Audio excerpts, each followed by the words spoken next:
Welcome to All Things Retreat podcast. I'm Holly Porter, your host and CEO of Retreat R&R. With over 25 years of experience in designing transformative retreats, I'm here to share insights and inspiration to help you create extraordinary experiences. Whether you're a pro or just starting out, you'll find valuable ideas here. Enjoy the ride. Let's dive in. Hello and welcome everybody to the show today. We're going to dig right in, talking about more ways that we can do retreats, have retreats, about retreats. You know, everything we talk about here is all things retreats. And my guest today has some great perspectives to lean into us. So I hope you lean into us as well and listen in for Kirsten Rudberg, because she grew up overseas in both Guinea, I probably said that wrong, South America, as well as Lahore, Pakistan. It was only later that she understood that her childhood dramatically shaped her in ways that she did not expect.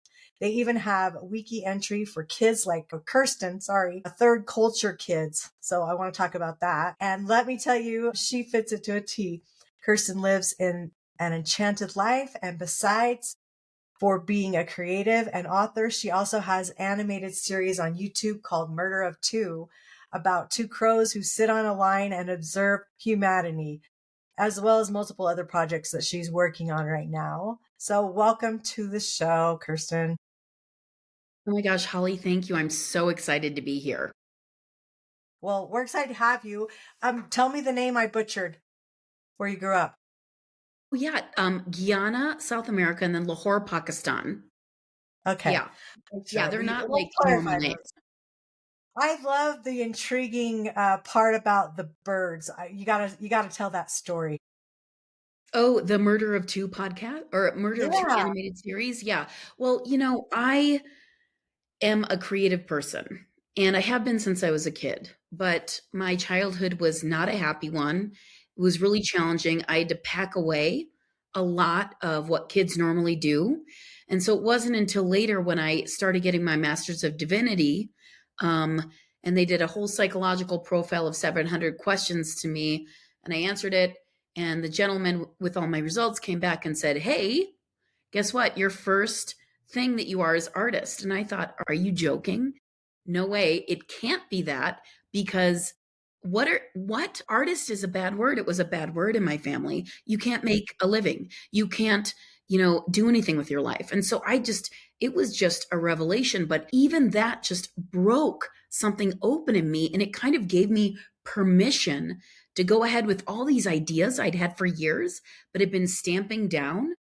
So, I started with some other projects, but Murder of Two is about two crows.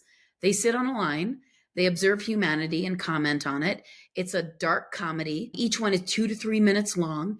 But the first one I wrote in response to the death of George Floyd. And I just, the horrifying nature of it. And I just reflected on in our society how so much is so disposable, whether it's other human beings, the environment, animals. And I just thought to myself, I feel compelled to really get out there and make a comment on this because it's breaking my heart. How can I do it in a way that people will want to reflect on? And so I didn't directly engage his death, but there is a statement in it inside that first episode that's about George Floyd. But I also comment on, Oliver Cromwell and how he, his severed head was carried through England. I mean, each episode has something different that's comedic, but also says something about us as people. And it wasn't until later that I realized, oh my gosh, this is just me working out maybe what God is thinking, looking down at us. Why do they keep making the same mistakes?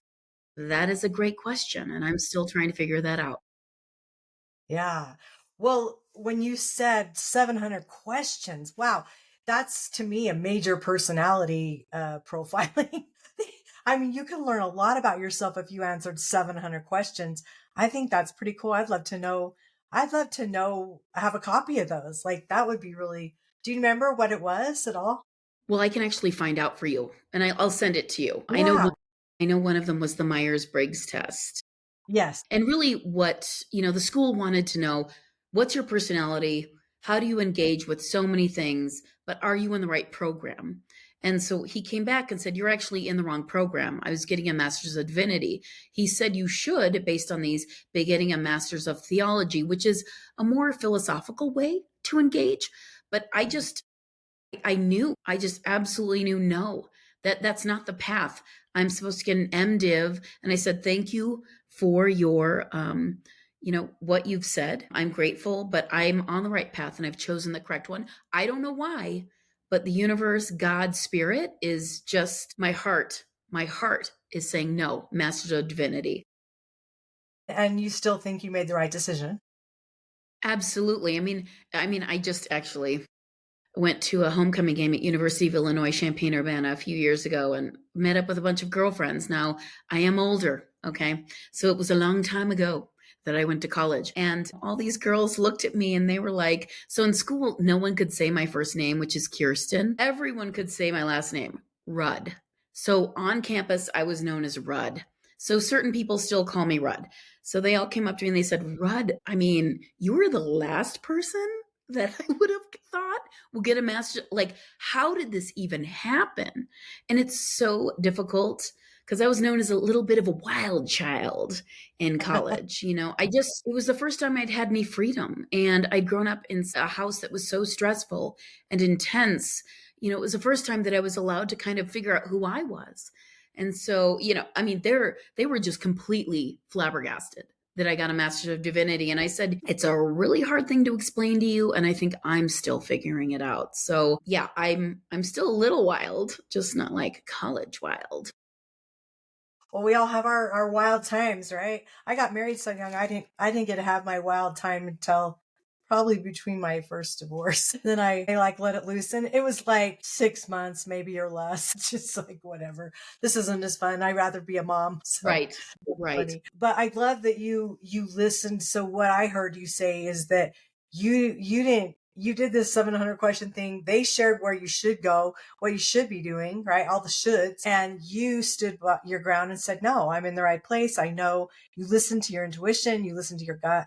And I think so many people, they care about other people's opinion too much, maybe more than they should. And I love that you did that. You want to speak on that at all? Yeah. Quite honestly, I really do feel that. So I shut down my heart for so long and my intuition because I was just literally trying to survive as a child in a house that was really dysfunctional and painful. And I was the eldest. My brother and sister, we were all struggling, including my mother. It was so insanely stressful. I can't even emphasize that enough. So when they came back and said, "You're an artist," I just thought to myself, "Oh my goodness, I've been given permission," and then started the relationship with my heart because I'd been denying it for so long, denying who I was, not listening to it. That permission ushered me into a whole new adventure of getting to know who I am, but not only that, my heart. And my heart is always, and this is so everybody says this, but it's something that's really interesting. I always describe my heart as this strange little alien that lives in my chest and it kind of knows what's good for me, even though I'm thinking, "Oh gosh, that other thing is really attractive." My heart's like, "Nope." I have a very, very, my heart nags me. Okay. It's like a monkey on my back. And there are times when I'm like, the heart's like, "Here's your path." So what I call it is right path. The heart's like, "Here's your path. You can feel it. You know, it feels right."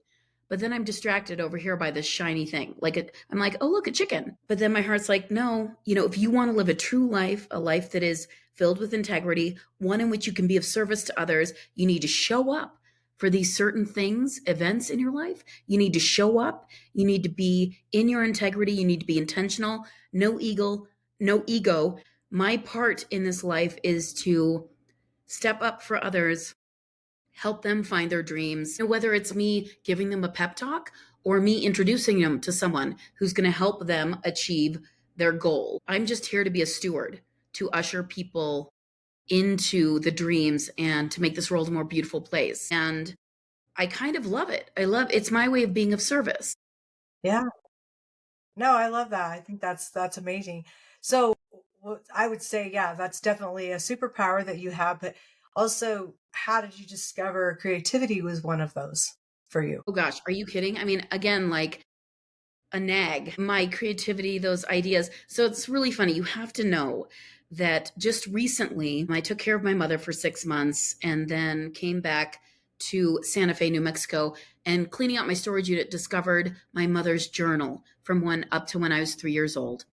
Oh, wow. And you want to talk about the revelations contained within that are still healing my heart, because this happened about 5 weeks ago. It has been a really rough 5 weeks, but I'm talking about discovering who I was then that is allowing me to know who I am still today. And so one of the funny things she wrote, and I get teased by my friends all the time about this. She said, I was 2 years old, and she said, "You keep walking around saying, 'I have an idea.'" And she said, "You don't even know what that means, but you are just so certain walking around saying, 'I have an idea.'" And whenever I tell my friends that now, they just start laughing because they said, "You are that person. When I come to you with something, or you still say, 'I have an idea,' and you've got 5 ideas for me of how I can change what the path I'm on or another tack I can take." And I thought it was a revelation to me. You want to talk about a heart healing moment. It was like I had met myself for the first time. And I understood where it came from. Even at 2, I was saying, "Oh my goodness, this is me, take it or leave it, but I have an idea." And so I kind of use those ideas to maybe coach people or help them to go in the right direction. I don't charge people money. I just feel called to show up for people and maybe give them other ways to consider. So all that to say, my artistic capacity is, I have an idea. I have so many ideas and they're on my phone and I haven't gotten to them yet. But as we all say, they're a work in progress and I'm a work in progress, and I'm hoping to bring them all. I mean, I'm like belabored by ideas. It's kind of annoying. I love it. I love it. So, okay, I was thinking of a question for you when you were saying that. How do you support others? Like, what does that look like? Well, one of the things people say about me in Santa Fe is that I know everybody. And, I'll bump into someone and they'll say, "Oh, I'm trying to do this. I have this idea." And I'll say, "I know exactly who you should talk to." So I'll introduce people to each other. I've also become somewhat of like a maven after this, I have a meeting with someone. They want to start a podcast with the minister of their church to do these beautiful little blessings for people. And they said, can we meet so you can tell me your process, help me to just understand the whole thing. So I've helped a lot of people launch their podcasts just by giving advice, because I think it's important. It's a way that you can keep the beauty going in the world, is to help other people and just show up. I would like to be paid for various things, but it's not, I think I want to show up authentically and with a generous heart. And so I don't want to be paid for this. I mean, beauty should be free in most respects. Like, we should be all bringing beauty freely to lots of people. And then, if someone needs an illustrator, I have my 3 books and I hook them up with an illustrator from one of my books. Or if one of my illustrators is having a mental health crisis, which just happened, I just say, "You know what? There's no rush. You take your time, take care of you. You come first before anything else. Who cares about my project? Take care of you." So there's like lots of levels of kind of helping people and being there for them. Well, why don't you give us the audience, let's give them the name of your podcast and your books and maybe where they can find them. I know I'm so ridiculous. I'm the worst at talking about myself. So my podcast is Bite-Sized Blessings. It's BYTE. I started it when the pandemic started, because when I graduated from seminary, there were no jobs. And it's meant to be a podcast that lifts people's hearts, reminds the world that there is magic in the world, that things happen that are inexplicable, that we can't understand. And it's meant to give them faith in the world, that the world is intentional, that it's co-creating with us, that it wants us to buy in to the world and create beauty for other people. So it's BYTE, and I interview everyone under the sun about inexplicable things that have happened in their life. And then I'm rewriting the Peter Rabbit book series. It's darker. It's for adults. The first one is called A Tale of Two Rabbits, and it has a skinned rabbit on the cover. It's going to turn out to be a 13 to 14 book series. But Wow. each one is reflecting on what we're doing. So the first one is directly about the environment and McGregor tearing up the woods and killing the animals and chasing them away. The second one is I back off. It's a more fun one. The Nuts Guts. It's a rewrite of Squirrel Nutkin. He's going to be the trickster in the series. The third one is called Boom Chicka Meow Meow, and it's a rewrite of The Tailor of Gloucester, and it's about a cat who runs a sweatshop. And so basically, it's talking about human trafficking, sweatshops, how human bodies are disposable, just like that's happening in our world. And you can find them at George R. Martin's bookshop, Beastly Books in Santa Fe, New Mexico. Find them online. And they come with stickers and other fun things inside them because I want it, I want people to be confronted by things, but I also want them to feel like it's fun too. I'm all about fun. Oh, me too. My motto is if it's not fun, I'm not doing it. It's got to have some kind of that aspect involved, or I don't want anything to do with it. Yes, I agree. perfect. That's why the you and I get creative along. side too, don't you think? Creatives are fun. Absolutely, yes. Yes. Yeah. Oh, no doubt. It's really difficult to actually be legitimately fun unless you're connected to source, unless you're connected to this deep understanding that this world wants to have fun with you and that you're only a channel. And so if you can bring fun to other people, that's the greatest gift. I agree. So let's shift and talk about retreats a little bit here, since a lot of our listeners are retreat leaders, whether they're new or established and done it for years. I think we get all kinds that want to know. We always can learn, and we always can learn from others. And so what does the word retreat mean to you? Oh my gosh. Okay, so I visualize things. So when people say words, I see things. So retreat for me is, and I also love science, so you have to know this. So that's where I'm coming from with this. So there is, within science and quantum mechanics, I mean, there is this field out there that permeates all of us. It's like a fish swimming through water.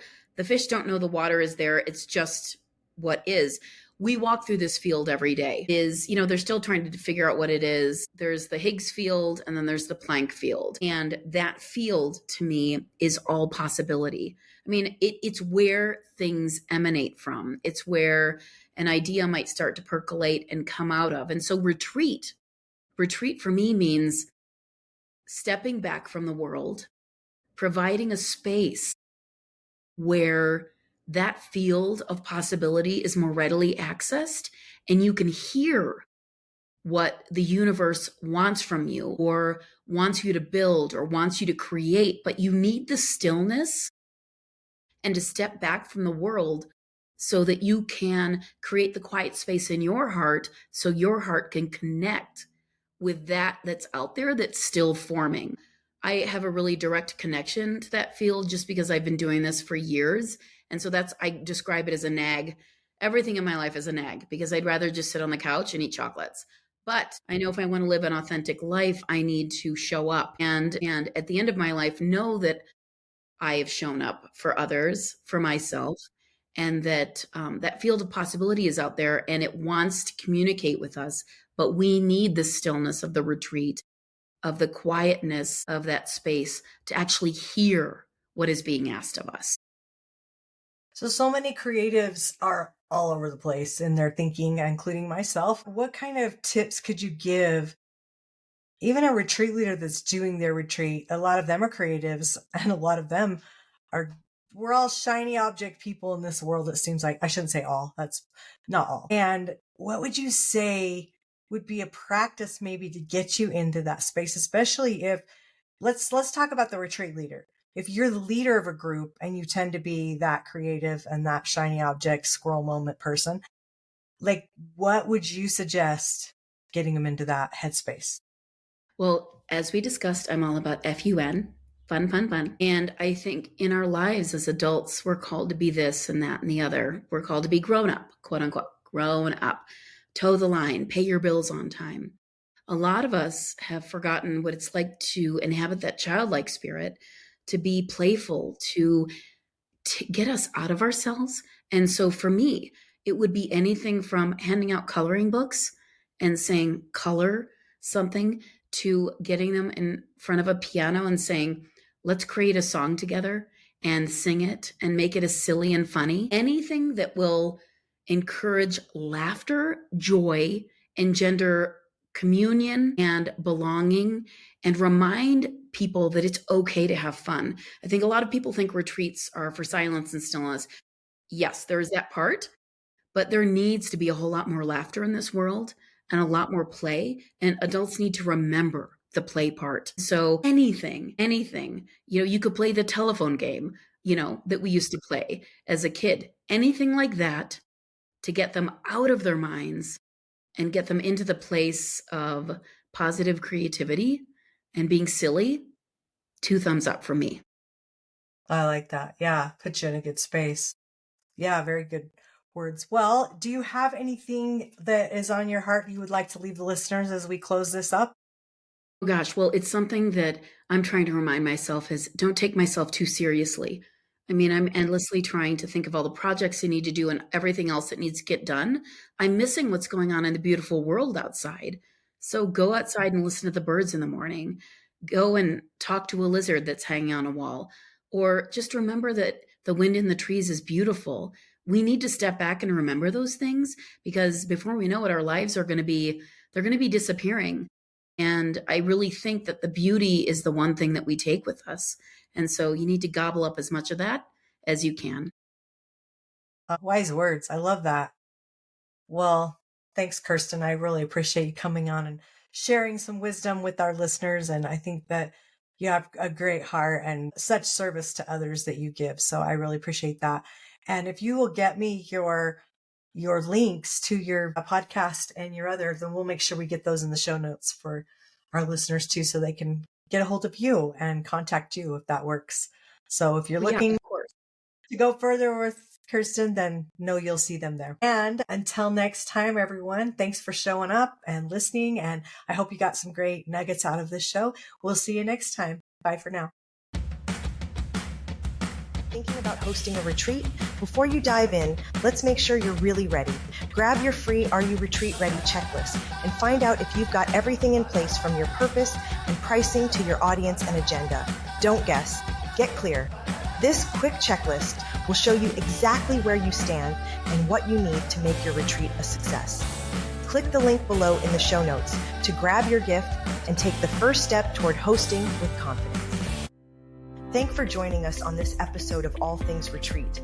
We hope you're leaving with new ideas, fresh inspiration, and the motivation to take your retreats to the next level.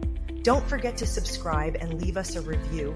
It helps us grow and reach more retreat leaders like you. And if you have any questions, topics you'd like us to cover, or just want to say hello, send us an email at info@weretreatrnr.com. Follow us on social media to stay connected and catch all the latest updates. Until next time, remember, great retreats start with great intentions. Let's make them extraordinary, one step at a time.